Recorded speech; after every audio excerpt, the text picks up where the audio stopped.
অনেক ফ্যামিলিতে দেখবেন যে হাজব্যান্ড যখন বাইরে যাচ্ছে তখন ওয়াইফ একটা ঝগড়ার উপলক্ষ তৈরি করছে, আবার হাজব্যান্ড যখন বাইরে থেকে ফিরলেন তখন ওয়াইফের মনে যত অভিযোগ সেগুলো সামনে প্রকাশ করে আরেকটা ঝগড়ার আবহ তৈরি করছে।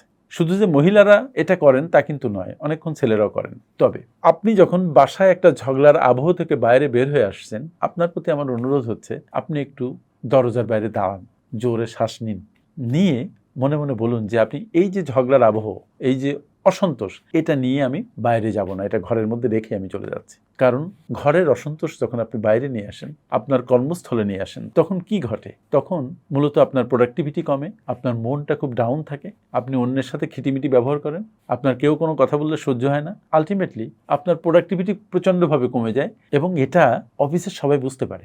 সুতরাং চেষ্টা করুন ঝগড়াকে ঘরের মধ্যে আবদ্ধ করে রাখতে অথবা হাওয়ায় মিলিয়ে দিতে।